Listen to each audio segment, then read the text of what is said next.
was caught smuggling illegal immigrants into the country in the trunk of my car for money. And I was caught by the Border Patrol. Off to federal prison I went.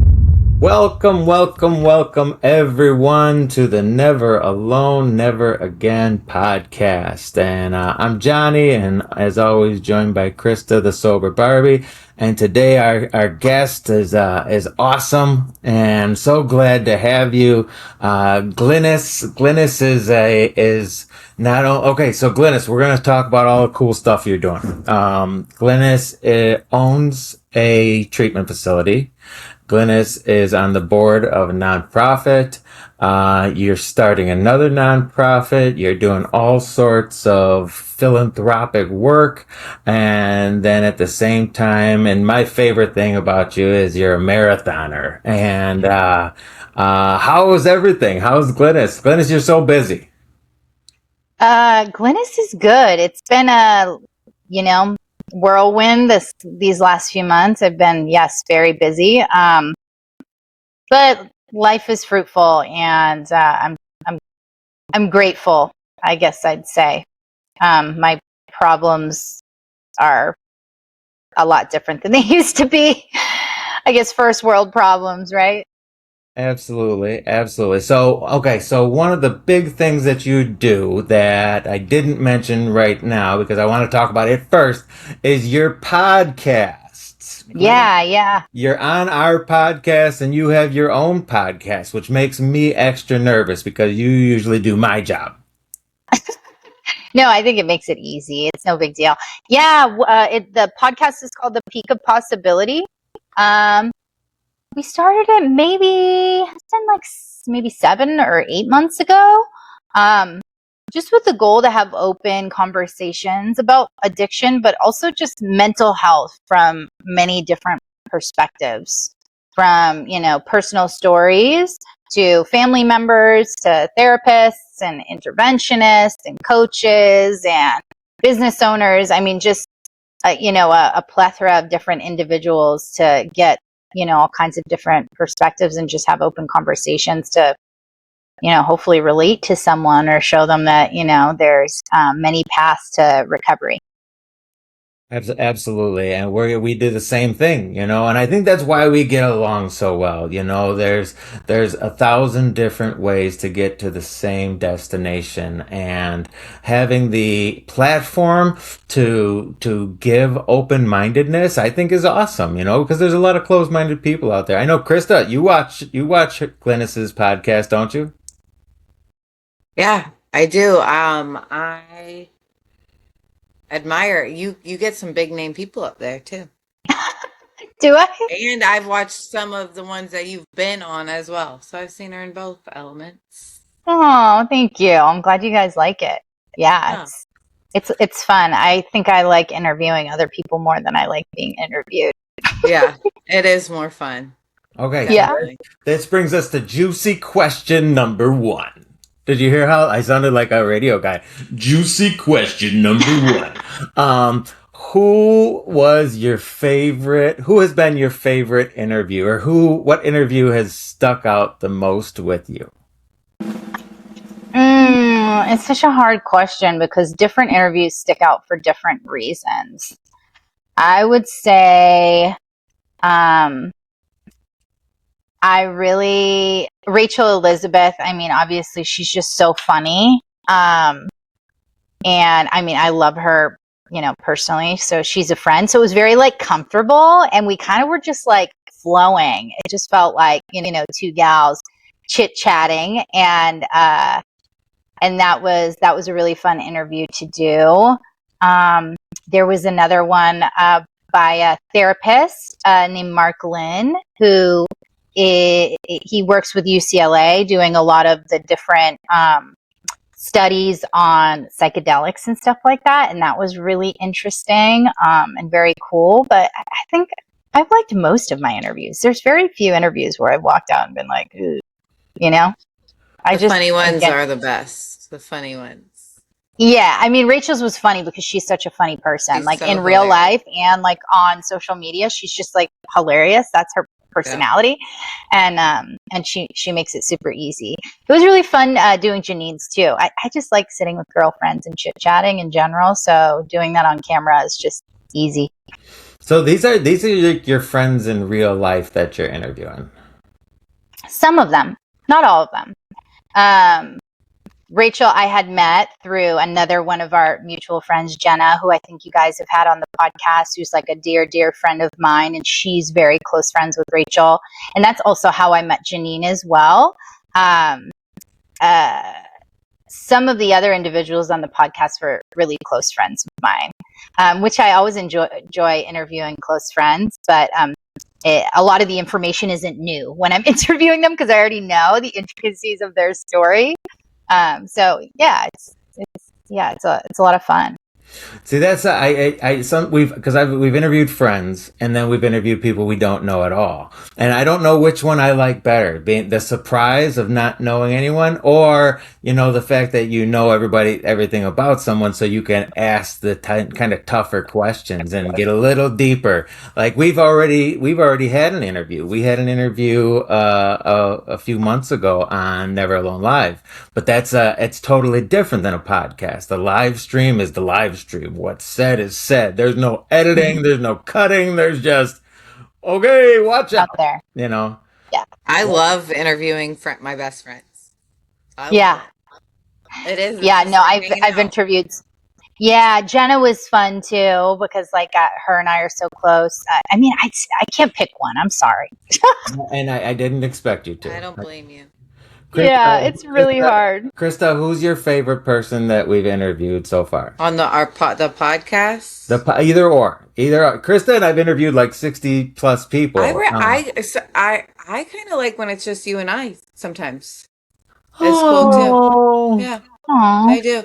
It's really hard to pick, but like the live ones we did, I already said it last week. Is my best friend Brandy, having her on. It's just cool. It's like welcome to our element, and and it's just laid back, and you kind of forget that there's people watching. Totally. I think the ones I don't like the most are the ones that are feel rehearsed or inauthentic. Once in a while there's interviews where I'm like, this doesn't seem true or this doesn't seem real, but you can't, you want to be respectful and maybe you're wrong, but there's a couple times where I've been like, and when you use big words, you lose me. I'm lost. Yeah. And I'm bored. Well, hopefully, so during this, during this interview in particular, we're going to be showing pictures of you and different things and adding a little flair, if you will. And hopefully, we're going to have a little piece of the you and Rachel interview or you and the Jenna interview that has just jumped in here. And I think that's going to be so awesome. Okay. So the podcast, we've talked about the podcast, and I'll probably come up with some more questions for that later. But I want to talk about some of the philanthropic work that you do. You do a lot of good things for a lot of good. So the nonprofit that you're working with now, Miriam's House? Yeah, so I'm on the advisory board for a nonprofit called Miriam's House. It's just this amazing organization here in Los Angeles, in Southern California. And it is honestly the only organization of its kind that I'm aware of in Los Angeles that's for women and children. So a lot of these women are, coming off the streets or are coming from incarceration. They have absolutely no resources, no money, no support. And not only are they trying to navigate getting and staying sober, but also, raising children. So we take women who have kids under the age of 12. So there's pregnant women that come in who, have their babies. There's people with little toddlers, 1, 2, 3 years old, and even older kiddos. And some women come in without custody of their kids with the goal of reunification, which has been quite successful, and it's long term. It's like 14 plus months. So these gals really get support in being, moms, being sober women, school, job force, workforce training. It's really an amazing, like, true nonprofit organization where everything that happens is raised by funding from the community, and it's phenomenal. How involved are you? Do you raise funds? Do you actually go there? Do you meet these women and children and stuff like that? Yeah. So so we have an event every year called Polo in the Palisades, which is actually coming up on September 19th. And it's a polo match, like horses, like polo, legitimate polo, in the Palisades at this like polo field.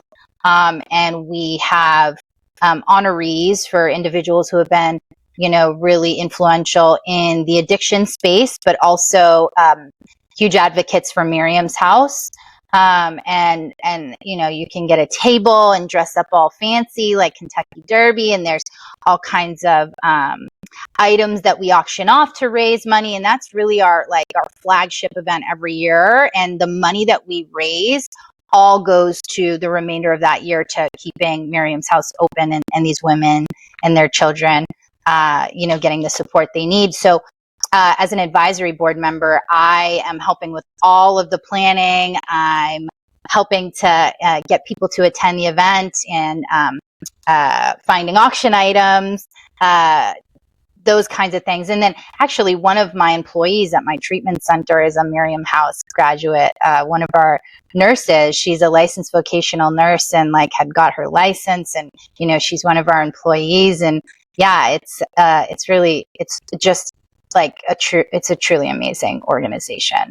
Oh, I love that so much. That whole She's a rock star. concept, like that, they don't have anything like that where I live in South Carolina. But to see it actually happen in real life, and you see what can come of it, it's a successful thing. It's a success story, 100%. I mean, wow. So on Christmas, we go to, our president of the board, Patricia Myers, who's an amazing woman, by the way. She's just, phenomenal, and just the godmother of, behavioral health out here, and has been working in the field for 30 years. And we go to her house around Christmas time, and that's kind of when we reform to start the planning process for the next 6 months for the next event. And she was telling us about some of the alumni and some of the graduates and how some of the women were doing. And she mentioned, and we have our first, successful graduate who's now a nurse, a licensed nurse. And I was like, oh my God, I need a nurse.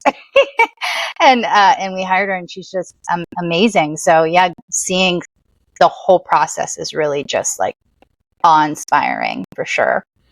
Seeing people reunited with their families. I mean, that's the biggest thing, the biggest gift in recovery. And I mean, we get our families back, right? And it's beautiful. But to see someone else go through the struggle and it happen, and so Krista and I do the tiki-taki stuff, and we talk about this frequently. And you're such a grandpa. I know.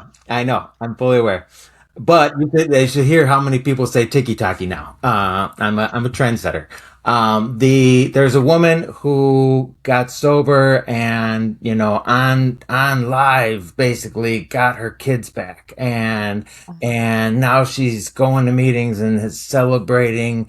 She was on when she got her year, we watched this baby who she got back take its first steps and say it words. Oh my God. And just the feels that you get from it are enormous, right? And so to be involved in what you're involved in and seeing it on a daily basis, especially some of these women that have probably been through some of the biggest trauma, and you can imagine, I can't even imagine. And not only that, the kids, this is really what we're doing it for the next generation. 100%. And they get to witness there is an answer, there is a solution, watching their parents get redemption and get back to some kind of normalcy, and then be able to go out and know that we help people, and it's just the trickle effect. It gives me the chills. Love it. Yeah, it's so beautiful. I mean, when we have these events and like we have a Mother's Day brunch, like you'll go and you'll see all the kids, in in the playroom, and the moms are supporting, and there's volunteers, and I mean it's just really beautiful to see it all come together, and to see it in real time, because there's plenty of nonprofits that are profiting and there's nothing tangible that you can really see, and that's just not the case with Miriam's house. Like, it's so tangible, and they've been around for years and years and years. I can't even say how many, but pretty sure well over 30. Don't quote me on that. Just doing something that's really needed, and unfortunately there's only a limit on how many women we can help, because we're only one organization, but it's beautiful to see. Okay, so it's called Polo in the Palisades. This is the event. It's in September. Now, the only thing I can think about right now, and because I'm a crazy person, is the scene in Pretty Woman when they go to the polo fields. Am I right? It's Pretty Woman. So yeah. I remember that, actually. so now we're going to Totally. show a picture of me with Richard Gere's body in my head and Julia Roberts. No, make him Julia Roberts, please. But it's such a great cause, and we're gonna make sure we have the information for the polo. Yeah, the link. If you want to attend, you can purchase a table or just one seat, or you could just donate. Any support is, helpful. If somebody has items for, the silent auction, any support is appreciated. Absolutely. And so the other organization you work with, I want to talk about this because this is my favorite part, is you are a marathoner. How many marathons have you done? I've done 5 full marathons, like 26.2 miles. I think I've done 4 or 5 half marathons. I don't track those as closely. And I'm training for ultra marathon in January. Well, that's not true. I'm not training yet. I'm like running a little bit. The training will start probably in like a month or 2. I'm just chilling. There you go. And I love this because I am a marathoner as well. And, I've done the Chicago Marathon 4 times. And then I got involved in triathlon, and I've done a lot of half marathons. But the ultra marathon, that is, so for people who don't know, anything more than a marathon is an ultra marathon. And it usually starts at like 30 miles plus. How many miles are you going to go? 50 miles. 50 miles. Yeah. Okay. I haven't done it yet, though. So, like, what if it doesn't work out? I think it'll be fine. I'm going to do it. That's a lot. I mean, I've hit the wall at 20 at every marathon that I've run, but you just push past and you just keep going. And it's such a great analogy for recovery, right? Every now and then we hit a wall. Life is life, and we just keep going. You see what I did there, Krista? See what I did there? And so funny. But I think that it's a great analogy because it's not even just an analogy. Like, it's like a cheat code.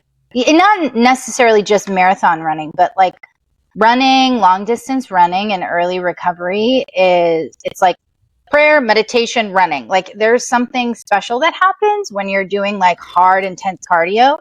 But when you get to a place when you start training for races, and it's different for everyone, whether it's a 10K, whether it's a half marathon, whether it's a marathon, you start training, and like what happens is your mind convinces you that you can't do it. So you go into it, and when you first start, I remember like when I first started marathon training, I was like, the first run was 2 miles. And I was like, oh my God, 2 miles, this is crazy. And then the next week, right, you do your long run once a week, 3 miles. And I remember when I got to like 5 or 6 miles, I'm like, oh my God, this is hard. And then double digits, I remember going into my first 10-mile run, I'm like, my mind is telling me I just can't do it. And then I remember doing it, and I had been training up into this point and running multiple times a week. And it wasn't that hard, the 10 miles. And I was like, oh my God, maybe I can do this. And you continue to ramp up and overcome these like mental barriers that you create for yourself of telling you physically or psychologically that you're not capable of achieving a certain goal or doing something that's really hard. And then once you see yourself achieve those goals and know that you can confidently do them because you've worked so hard and put in the time and the energy and the training, like, yeah, most people can't just wake up one day and run a marathon. There's some psychopaths that can, but generally speaking, no, not without getting injured or whatever. But when you put in all that time and energy and then you see the fruits of your labor and you go into your first race or to like marathon morning and you're like, I know I can do this. When you get to that place where you're like, I know I'm capable of achieving this thing that seems so unattainable, it's really profound, and it translates to many other areas of your life, whether it be addiction recovery, whether it be opening a business or getting the job or whatever your goals are that seem so impossible, getting the degree, going back to school, whatever it might be. I truly believe doing really hard things and seeing yourself achieve them helps you be successful in those areas. There's just things that I would have never went on a limb to do had I not successfully ran a marathon, and at this point, multiple marathons, right?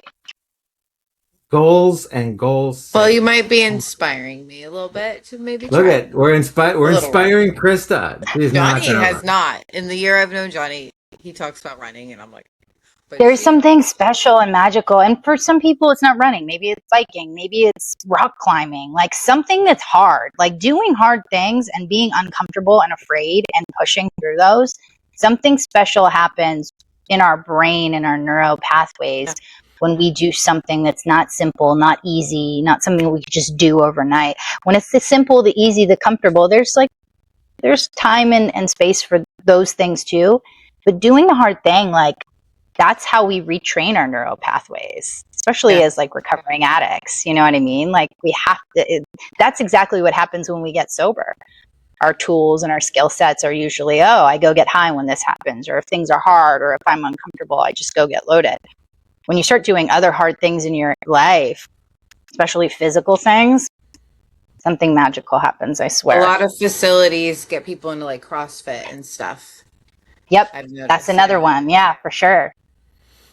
I think it's just being able to set a goal and work toward it, and, for recovery, the goal is just staying sober, and it's hard, but we put in the work. The same thing that you're talking about with training for a marathon. We go to meetings, we go to rehab, we go to recovery, but we keep doing it and we stay consistent. Consistency is the key. And the more consistently I do it, the more likely I am to attain that goal. And if that goal is, okay, I want to stay sober for a month. Okay, then I need to work my ass off to get that month sober. And I love that. I love this. But what was the organization that you, so in your marathon training, you actually did it to help an organization?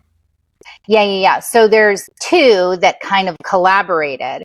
So there's another nonprofit treatment organization here in Los Angeles that, helps people who don't have money and don't have insurance and don't have resources. And it's called Beit Teshuva. It's an amazing nonprofit organization. It's a Jewish nonprofit, but you don't have to be Jewish to go there. It's just a really great organization that has helped so many people. And they partnered with a nonprofit called Strides in Recovery. And Strides is this woman, Leslie Gold, who's just phenomenal, like retired and wanted to give back and loved running and just like knocked on a sober living door and said, hey, can I like teach your guys how to run? And it ended up being like really powerful for these like newly sober men in this like very structured sober living. And so she started doing that with a bunch of different groups, and now she has a bunch of volunteer coaches, and they have all kinds of races with different groups that they train newly sober people to do, and they inspire them and teach them the beauty and the excitement and the power and running and body movement. And so Strides has a run team with Beit Teshuva. So all of the money that's raised every time I run LA Marathon with that group goes to, helping somebody, access treatment that wouldn't otherwise have the resources to get care. Yeah. I love everything about that. I've run my marathons for the Ronald McDonald House, and Ronald McDonald House, such a wonderful organization, so well run, and the things that they do. When I'm running, I actually think about it. And wearing the shirt, and it's like it's just awesome by actually being able to give back and do something hard for someone else or with someone else in mind. It's awesome. So good Well, it on was you. so cool.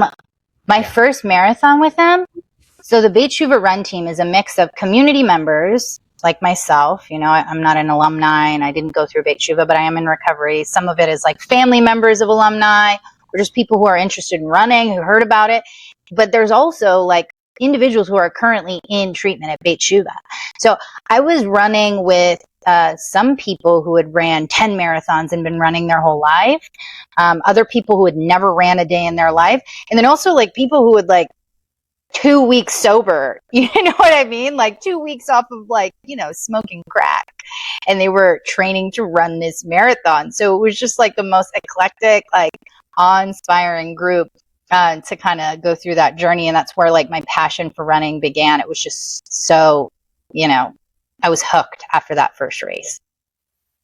It gets you. It gets you, and the adrenaline, and we get caught up, and and then the best thing is people hate it when I'm in running mode. They don't want to be around me because all I want to do is talk about running and talk about Yes. mileage and talk about what my kind of splits, shoes, what are my your new splits? Yeah, shoes. you runners do talk a lot about running. Once you get into Oh, dude, I'll talk to anybody who will listen. I have convinced multiple of my friends and also my husband to run a marathon. It took a couple years of breaking them down, but my husband ran his first marathon last year. I think just probably because he wanted me to shut up.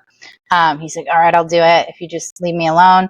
And then a bunch of my friends who had never ran, I like coached them to run their first half marathon, and they ran the LA marathon last year. So, yeah. I've gotten quite a few friends to run, but that's all I post on my personal Facebook is like my runs and stuff like that. It's And disgusting. his selfies. Yeah, but My sister-in-law is a marathon runner, and she like vlogs it, and I will sit there and I'll watch it. Mile 1, mile 2, mile 3, and Yeah. then she'll have like a little snack or like the shoes, the outfit of the day. Like I'll cute. watch it. I just got to get my feet on the ground in some Oh, sneakers. you can do it. Well, people always be like, they'll always say, I could never. And I'm like, yeah, you actually can. 100% you can. You can. You just have to start from the beginning. I've been so excited for this conversation today, just so we could talk about running and like, because I don't get the ability to every day. But I know that this is a topic that only a runner is gonna love. But let's I want to bring up your what you own. You own a treatment facility. You help people all day, every day, and Krista is in the process of opening a sober living place. So I think this is, I want to talk about this. I want to talk about, not only your sober living, I want to talk about your facility itself, but I want to talk about how you got into the business. Yeah. So, Peak Path Health is the name of our facility. It is a detox and residential facility, actually. Hats off to you. Sober living is a lot of work. Detox is too. It's just, it looks a little different. But we are up in the Hollywood Hills, and we, me and my partner Dustin, we really just had been working in the addiction treatment space for years, and both of us had been to treatment many times ourselves. I never went to a fancy schmancy place. I only went to like state hospital-based facilities. He had different experiences, good and bad, with private treatment facilities as well as state facilities. And having worked in the space, I had really positive experiences working at different treatment facilities, and really inspirational teams that I got to be a part of to see like what it meant to provide good care. And then I also had some experiences that were not that way. Just not aligned with values and my spirit and my ethics, and seeing people as dollar signs rather than human beings who were suffering. And both good and bad, I took those experiences and wanted to start something that was meaningful, that was purposeful, that was mission guided, and that actually set people up for success rather than just triaging, and sometimes it's a two-way street, right? You can have the best team in the world, the best treatment in the world, but if an individual walks through the door and at some point they don't become willing, there's only so much that can be done. But even in those cases, sometimes there's massive turnarounds that are unexpected. So we really started it with that goal in mind of really providing strong, clinically centered care. And our organization really works well with executives and professionals, because there's a lot of barriers sometimes for somebody who has a job or a family and can't just completely step away, who's running a business. A lot of the time, that's the biggest barrier for those types of people accessing treatment. So within reason, we're able to work with those kinds of individuals and kind of meet them where they're at, where they can still access care without completely putting their life on hold. So that's kind of what we do at Peak Path Health, and it's been a whirlwind 24/7. And the stakes are high, man. There's people's lives at risk. So every detail matters, and it's very, very stressful when you have people's lives in your hands, but also very, very much a blessing that I've been given the opportunity to be entrusted with that. And here's a few words from our sponsor, Never Alone Recovery. Never Alone Recovery is a resource center for anything addiction or mental health. We are a toll-free number. Feel free to call 24 hours a day, 7 days a week, 855-831-9996. This is available for someone who's suffering, also parents of those who are suffering, colleagues, whoever. Feel free to call at any time. Krista, what else do we have? We host 5 free Zoom meetings a week, recovery meetings. We host a recovery TikTok live every morning, and you can find us on all social media platforms, Facebook, YouTube, Instagram, and TikTok, and all of it will be in our description. So what's your favorite thing about, running a facility? Well, I think my favorite thing is, I think running a business in general, but definitely a treatment center. It's a lot of work being in a leadership role, being the boss, if you will, or one of them. And so getting the opportunity to connect with the patients is really cool, because I don't get to do it as much as I previously used to get to do that. Connecting with the patients and their families, and I'm there every week, and I intentionally take time to spend time with the patients, but also seeing how they're doing a week later, a month later, 6 months later, and seeing the success stories is always going to be the best part of it. I would say being your own boss sounds like the coolest part. I would say it's not. It's not the coolest part. It's the worst part. Having a boss is kind of nice sometimes, I think. Being the one to have to make the decisions can be oh my God, is this the right decision? It can be very stressful. I know that was kind of a loaded question. What's your favorite thing about running a facility? But at the same time, it's I I think there's rewards that people don't see, and I think that it's, because and you kind of jumped on it. It's more than just the person; it's the family. And that's something that we don't think about. Especially being an alcoholic and an addict. I'm selfish, I'm self-centered, and I'm dishonest. I only think about me, and I'm only worried about me and my problems and blah blah blah. And the last person I thought about was my mom, who had to, be there and answer the phone every time I was calling from the police station, and, because I'm sure, because, like Never Alone Recovery, we get a lot of calls from family members, from, siblings, from colleagues of people that just want better for their friend,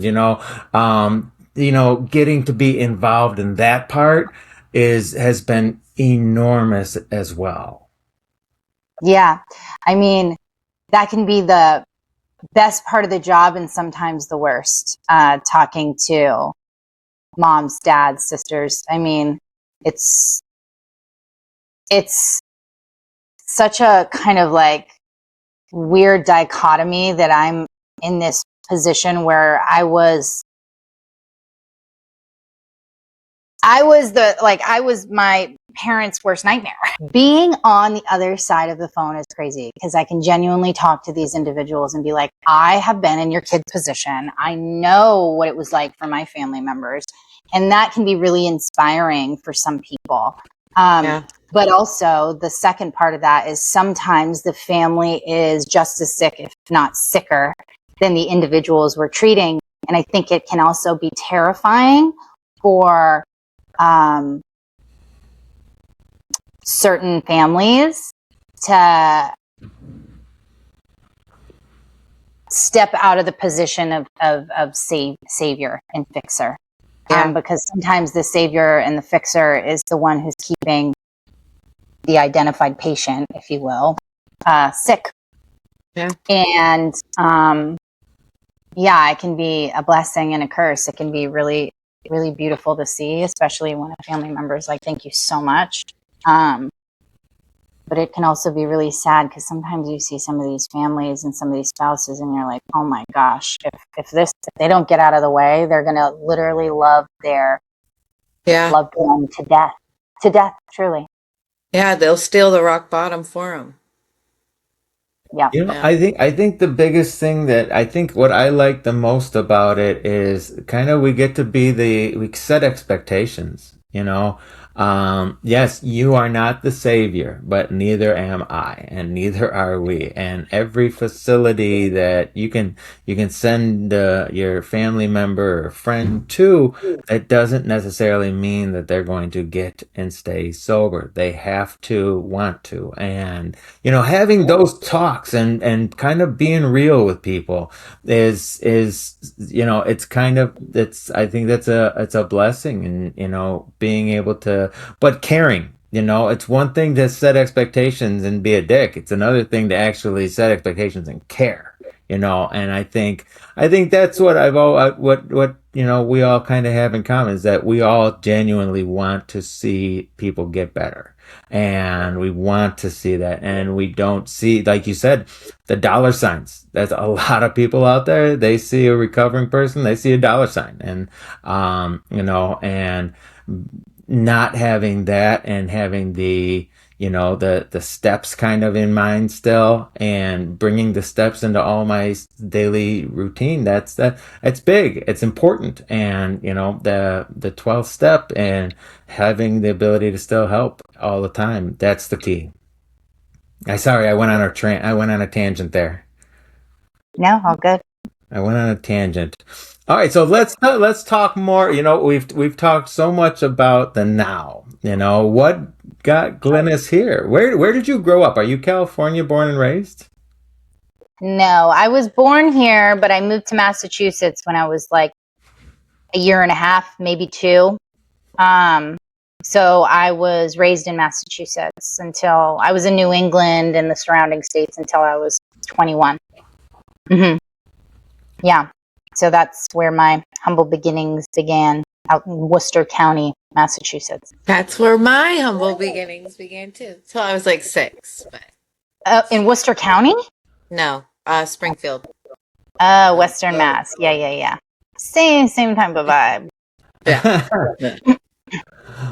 So what was the beginning? What was the beginning of the end? I mean, it's hard to say what the beginning of the end was. I don't know if I always had this alcoholic addictive thing in me. Definitely, as far as my like genetics go, I did. But the progression of my drinking and using started when I was like 11. My mom left, and it was very traumatic on me, but I was already drinking and kind of like acting out before she left. And I just kind of fell off the rails at that point when she left. It all kind of went downhill from there. And the progression of my drug use and the severity of the kind of substances I was using really progressed very quickly. And I was in treatment by the time I was, 14, and lock up by 16, and then jail when I was, 18 or 19. It was just pure chaos. So where was the end point? Now this is most recovery platforms. So we want to talk about all the recovery story. I just kind of want to talk about the end and what was the solution. Yeah, no, I'm glad. People probably heard the intricacies of my story. So it all ended at the border of Mexico in the United States. Oh, this is the start to such a great story. This is gonna be good. That's where it ended, at the Pine Valley checkpoint. I was caught smuggling illegal immigrants into the country in the trunk of my car for money. There was no political or altruistic, I wasn't concerned with any of that. I was just concerned with continuing to drink and use the way that I wanted to drink and use. And, that was a means to an end to continue to make money. And I was caught by the Border Patrol with, 3 illegal immigrants in the trunk of my car and 1 in the passenger seat, and off to federal prison I went. Okay, so you're in federal prison. You're in federal prison. Now, where did you then you were using but at this point and getting money for living and using and stuff like that? Yes, yeah. I was getting money for every immigrant that I transported. So when I was caught, I was put at MCC in San Diego, which is I think it's like municipal corrections, something like that. MCC. It's like the federal jail in San Diego. And I was charged with smuggling, and I didn't want to get sober. I had no intentions of getting sober. In fact, I continued to drink and use here and there, for some of the time I was incarcerated. And then eventually, I was moved around to different facilities, because when you're going through the sentencing process, they move you every 3 months or so.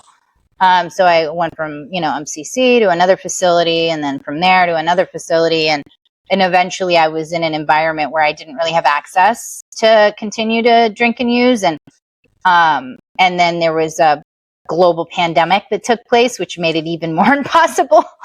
And I dried up for a few months because I was just locked down essentially 24/7. And I ended up getting out a year early because I was a nonviolent offender, and it was the middle of COVID. So when I got released, I had a couple months sober, but didn't necessarily have intentions of staying sober. I kind of had considered it, explored it. Maybe I'll just stay sober long enough to get through this whole probation thing. But I'm definitely going to keep drinking. I just won't use drugs. I was just very much still on the fence, but I did not want to go back to prison, which I was told very clearly by the judge that if I popped for anything, I would do the remaining 12 months of my sentence. I just ended up in a recovery home where there was a sober, really nobody was sober there. It wasn't one of the more ethical recovery homes. But there was one person who was genuinely sober, had also been incarcerated and was very active in the sober community, in the recovery community. And he ended up kind of shepherding me into the rooms and community of sober people. And that's kind of where my journey began. And I was still like not really sure if I wanted to stay sober, but I was just willing to give it a try. And it kind of just grew from there. Yeah. What year was this? When I was released? When you got sober? So I got sober in 2019. And I was released in May of 2020. So you got sober in 2019, released in 2020, and then started a program in 2020, and which actually led you to wanting to stay sober. What? Yeah. That's wild, because you were in prison during COVID. And the beginning of COVID. I got out because of COVID. So I was there like at the height of COVID as it happened. Yeah. I'd been in there for a while, pre-COVID, then COVID, and then I got out because of COVID. Yeah. And all I could think during COVID was like, wow, how many people are going to relapse because of what's going on right now in this world, And wow. Yeah, it was the opposite for me. Yeah. That's why I said I'm kind of like zoomed out. I got out.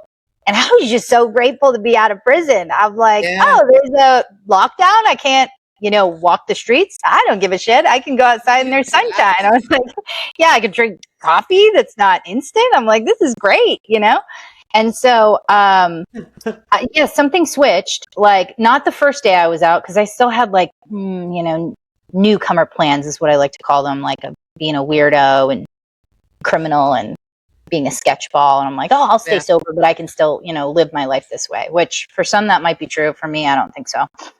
Slippery slope. And then I kind of met this sober guy who was just so excited, enthusiastic about recovery and sobriety, like almost to the point where it was like obnoxious. And he was just like, kept talking about it. And I remember I was at this sober home that was like a trap house. I mean, it was just like nobody was sober. There was bed bugs. There was like, drugs on the ground, cottons on the bathroom floor. I mean, everybody was getting high. It was kind of crazy. And I remember my federal probation officer showed up. He's like, you can't stay here. It was also like a men's recovery home, by the way, which I don't know why they let me in, but there was 19 men there, and it was like I was the only girl. And my probation officer showed up. He's like, you can't stay here. He's like, this is a men's recovery home. It's like disgusting. Like, you can't stay here. You got to go to he was going to send me to the federal halfway house, which is essentially like re-entry. And I was like, oh no, I don't want to go there. He was like, you have 48 hours to figure something out. And I just remember like I'd only been out for 3-4 days, and like everything started to just like, it felt like the world, the anxiety. Where'd you go? Well, so I asked that sober guy for help, and he introduced me to another sober woman, and I started talking to her, and I started just Googling places. I knew nothing about treatment. I knew nothing about recovery. I knew nothing about like insurance. I didn't know anything, and I didn't have any of those things anyways. I had like state insurance. And I just started calling places. I called like 10 different places, that I like found on Google, right? And pretty much all of them, like, it was way too much money, or they weren't taking people because it was like the middle of quarantine and lockdown.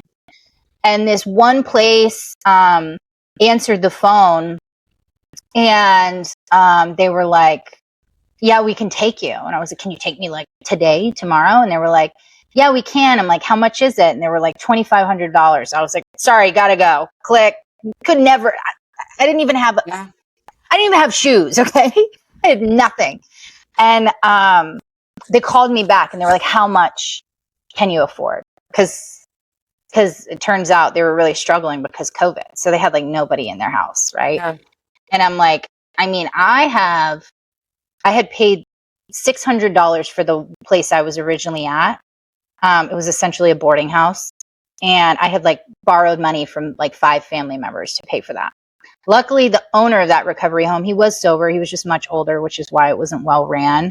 He is in his 80s. So he just like couldn't manage it. But he was willing to like prorate the 3-4 days I was there and give me my money back, which was like really kind of him.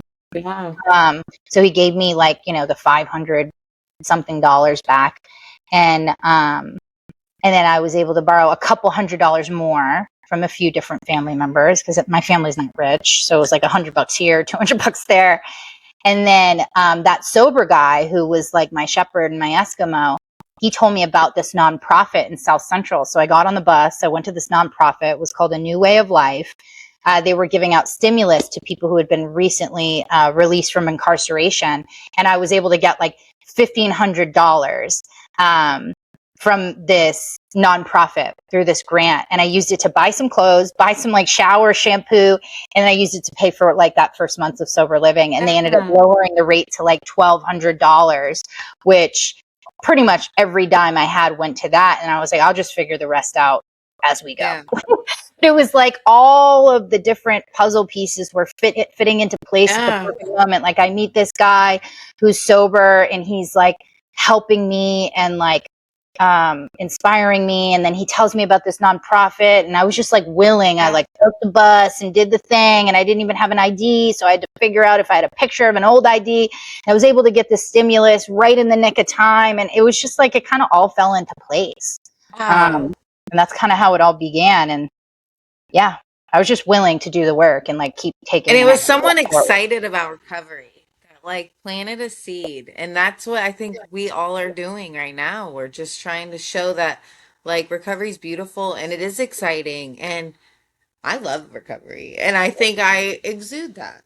And yeah, he was just very excited. That. And he was just willing to be helpful. And I just remember thinking, like, what does he have to gain? Like, what is his motive here? Because that was always coming from where I came from. Like, that was how I saw the world. But no, he just wanted to be, like, helpful. Yeah. And now you look back and you get it. And totally. Totally. And I was willing to do the work, though. These opportunities were presented and I took the next step, and then another opportunity was presented, and then I took that step, and then I was willing to take the bus and humble myself. Like, I got clients and patients that I treat where they're like, a shared room? I can't be in a shared bedroom. Or like, oh, the bus? I can't take the bus. I need my car. And I'm like, Dollar Tree.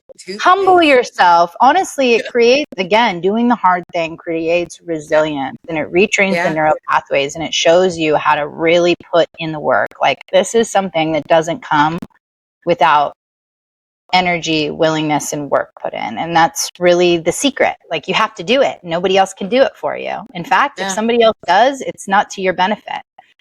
Yep.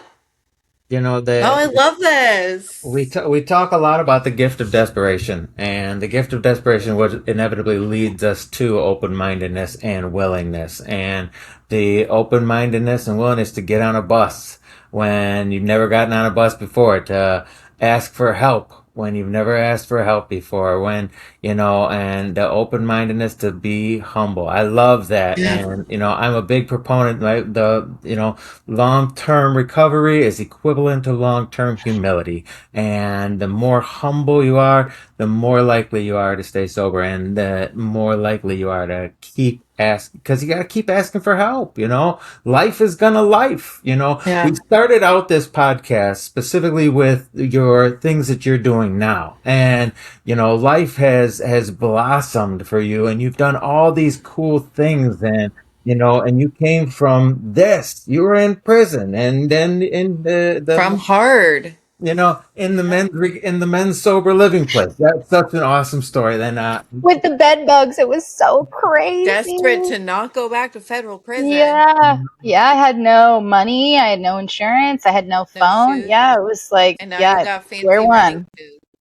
Now you got fancy, Exactly. fast running shoes. Exactly. It was humbling, and it brought you to where you are today. And if nobody gets anything from this, they can get that lesson of hope that you went from here to now. Here you are doing all this amazing work and all this amazing stuff, and genuinely helping people through the nonprofit, through your recovery center. I mean, you're actually making a difference in other people's lives. Yeah. When before you were transporting, you Yeah, know. that's true. Uh-huh. Yeah, I mean, yeah, I try to separate like any kind of like altruism or service work from my job because my job is my job. And when there is any kind of financial undertone, sometimes it's hard to truly be altruistic. I believe altruism is giving without expectation of anything in return.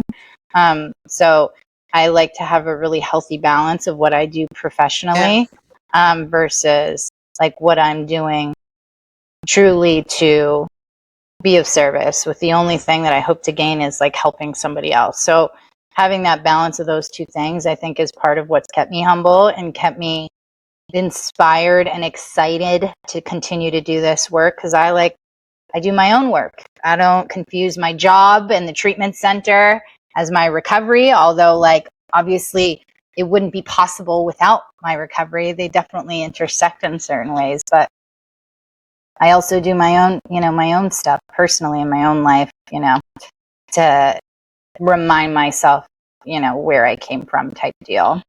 Because I think it's easy And to forget. that's a version of that's self-care, right? We can't pour from a cup that's empty. And I think we're all in that same boat together. We're all, doing podcasts and, actively recovering out loud to tell people that this is out there, but I still got to go to my meetings. I still got to go to my things. I still got to go and meet and have dinner with the boys, and it's beautiful and it's fun and we have a good time, but it fills my cup. It's what I have to do in order to give back. And so let's see. That being said, what is your what do you do? And talk about running anymore because Krista's over it. Um, what do you do to fill Glynis's cup? Um, well, again, I think a lot of the service work that I do on my free time fills my cup. The time that I spend with, individuals and women who are looking to get sober fills my cup. Running, I gotta say it. Yeah. I mean, I do therapy though. I mean, sometimes these days with like running and starting a business and like how intense it is, I'm a social butterfly. Honestly, I love being around people and doing things and my schedule being full, and like I thrive in that.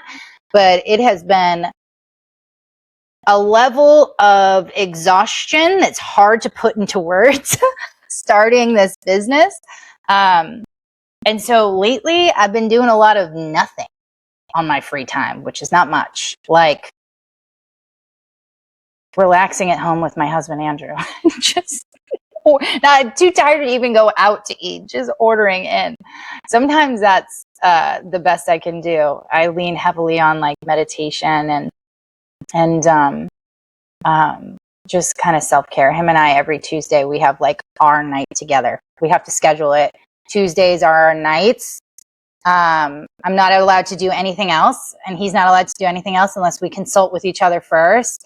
Otherwise, life gets so busy that sometimes we Oh, and don't. that's tonight. Yeah, we don't have time for each other. So usually we do something active. We'll either do hot yoga or we'll go for a run together or we'll go to the gym. But tonight we're going to get like massages together, and that's kind of our Tuesday thing. So we were doing couples therapy every Tuesday, and then we graduated couples therapy, which I guess is good. Uh-huh. But we had already had this reoccurring thing where we had dedicated that time towards our relationship and each other. And he's like, well, why don't we just keep it and do something together? Yeah. That's good for us. So we do that every Tuesday. So there's some stuff That's that good. I do. That's good stuff. I think the having the ability to do nothing, especially in recovery, because we come from, this place where we have low self-esteem, and it's like we think we have to go, go, go, go, go. And if we're parents, right, we have to, well, okay, I wasn't a good parent before. Now I have to be the greatest parent of all time. I wasn't a great son before. I got to be the greatest son of all time. Every now and then I need to be able to just unplug and stop, and it's so hard. It's so hard. I'm Give telling ourselves some myself. grace. I'm Yeah, I've been telling also myself. saying no. I sit at the house and I turn on a show and I start thinking, okay, I should probably get the dishes. I should probably do this. The lawn. Where I got? Nope. I need to just sit here and watch Yeah. this show for a minute and Yeah. or watch this game. And thank goodness for FIFA. Yeah. I've been saying a lot of no's, which is not something I'm very good at doing. But lately Yeah. I've been like, sorry, I can't. And what I also have learned throughout this like journey of like, growth and healing is like, I can just say no and I don't need to make an excuse. It's none of your And business. you don't need I to can just feel say no. bad. Yeah, You don't need to it's feel it's bad been either. it's been hard, but I'm like better at it. I'm like, sorry, I can't do it. I'm unavailable. Which has been And she good. didn't say no to us No. Yeah, it took me a little while to respond if you guys didn't on a notice. Tuesday. It took me a little while. I'm like, okay, I'll do it. But yeah, I've been saying a lot And more we no's. are grateful for you. Okay, so Very one much. one last question. We've recovery is such an important part in all of our lives, and it has built us to. If you could tell one person struggling one thing that's going to give them hope, to maybe get them to go to another meeting or get them to go to a facility, get them to do something, what would you say? Mm, uh, I would say do something difficult. Something like whether it's picking up the phone to go to the treatment facility, whether it's getting up out of bed and showering for the first time in a week, whether it's going for the run and starting at just a mile because you've never ran before, like, do the hard thing, like do the thing that feels really insurmountable or difficult. And maybe it's something small in the beginning. But that's really where it begins. Like, it's just life in general. It ain't easy. It's not going to come easy. But doing those little, tiny, really challenging things and seeing that you're capable of doing it is what brings resilience and also self-esteem. Like, oh, I actually can do this. Like, I am capable. And it's like one step at a time. And you just do that over and over and over again. And before you know it, it just becomes a working part of your mind. Like, it's just how you operate in the world. Like, for me, the hard things are a lot less hard. Even when they're hard, it's like, for me, I'm like, oh, this is hard, but I have to do it, and I'm just going to get it done. I don't have to convince myself to do it these days. Yeah. But it's like a muscle that I had to like work out and practice, and like I needed proof of concept to show myself I was capable of doing those things. Like, if you would have told me I could start a business, I mean, that's crazy. Any kind of business. I mean, I don't have a college degree. I have a GED. I've gone to some college, when they ask you like what your school history is, like mine is some college, which means I never successfully got an associate, right?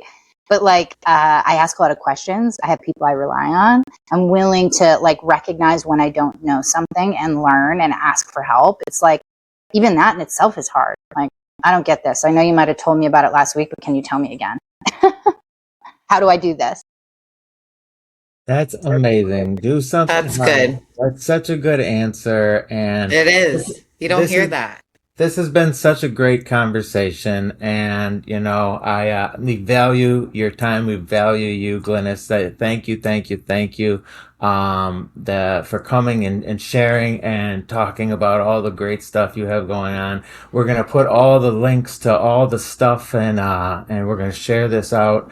Miriam's house and your recovery facility. If anybody wants to get a hold of you, they can reach out to the facility, and this has just been amazing. And we just want to thank you for being here with us. Yeah, of course. Thank Oh, and you. Strides in Recovery, you can donate your old running shoes to Strides, and it'll go to somebody who might not be able to afford them. Don't tell me that. I got so many pairs of shoes. And He's got a lot of shoes. they're on Instagram, Strides in Recovery. Yeah. Got a lot of shoes, see? Yeah, biggest sober run club in the United States. People can run in Jordans, Johnny. I wouldn't recommend it. I wouldn't recommend it. A lot. He's got a lot. I wouldn't recommend it either. But thank you so much, and thank you everyone for tuning in, and we will see you next week.